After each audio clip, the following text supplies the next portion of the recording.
Përshëndetje, përshëndetje të nderuar ndjekës të mi, përshëndetje të dashur miq. Ja ku po ritakohemi ditën e sotme së bashku në kanalin Monitor TV. Do të nisim këtë maraton të gjatë komentimesh me ngjarjet më të fundit që në fakt na kanë tronditur të gjithëve. Nata e mbrëmshme nuk është se ka qenë një natë e lehtë për banorët në shtëpinë e Big Brother VIP Albania, ka qenë një natë e zëshme, një natë dinamikash, një natë diskutimesh. Një natë që ka ngritur pikpyetjet tek publiku shqiptar se çfarë po ndodh brenda kësaj shtëpie. Vllau i madh kishte menduar që të organizonte një fest ku banorët do të manifestonin momentet e tyre brenda asaj shtëpie, do të thënë thjesht do kënaqeshin brenda shtëpisë së Big Brotherit. Por siç duket kjo fest doli jashtë kontrollit në momentin kur Stelina nuk ndjeshte fare mirë. Gjatë gjithë mbrëmjes, nëse e keni parë, do të thënë si video, rasti ka ndodhur në orët e vona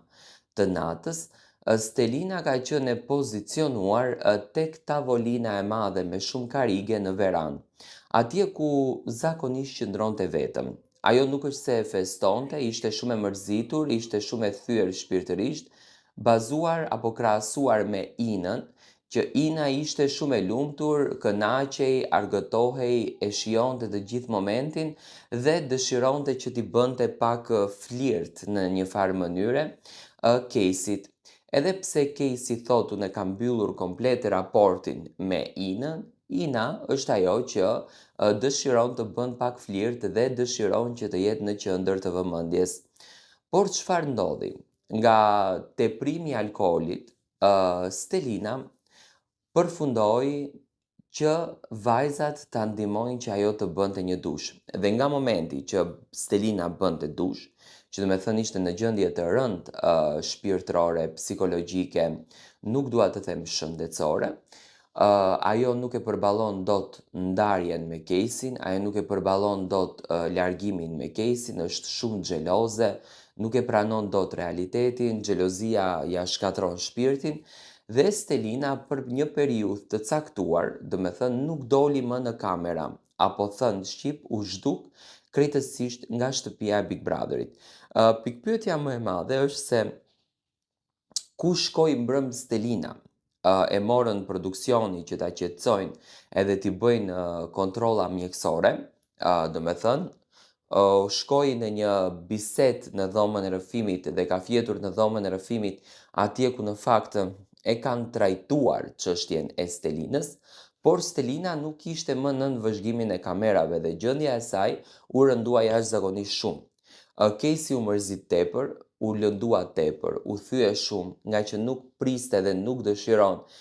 në asnjë mënyrë që Stelina të rëndohet shpirtërisht, sepse tha që unë nuk dua të përballem me familjen e Stelinës, sepse e di se në momentin që përballem me familjen e Stelinës, gjërat shkojnë shumë keq. Unë kam arritur ta kuptoj që Stelina e ka këtë natyrën, do me thënë nuk është si këto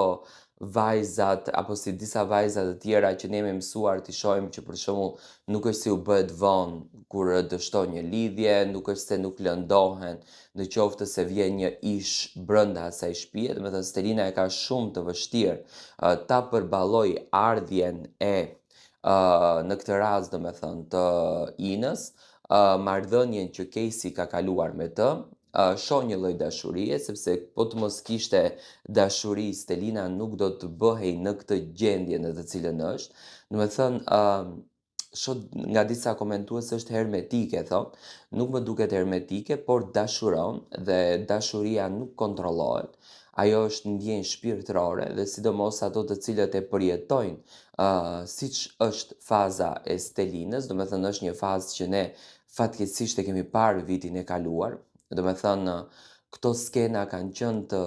të egli në raport me Gjestin dhe mua për këtë më vjen shumë keq dhe nuk dua që e njëjta fotografi të kthehet. Casey u lëndua shumë, i qëndronte afër Miri duke i thënë që kur do dalësh jashtë do shohësh gjëra të ndryshe, do të thënë thjesht faktit është Stelina, ajo e cila në fakt po kalon këtë kalvarin e madh të gjës me shumë dhimbje, me shumë emocion dhe me shumë trishtim brenda vetes së saj. Dua të marr mendimin tuaj për këtë gjën e madhe që në fakt është ndërtuar brenda shtëpisë së Big Brother.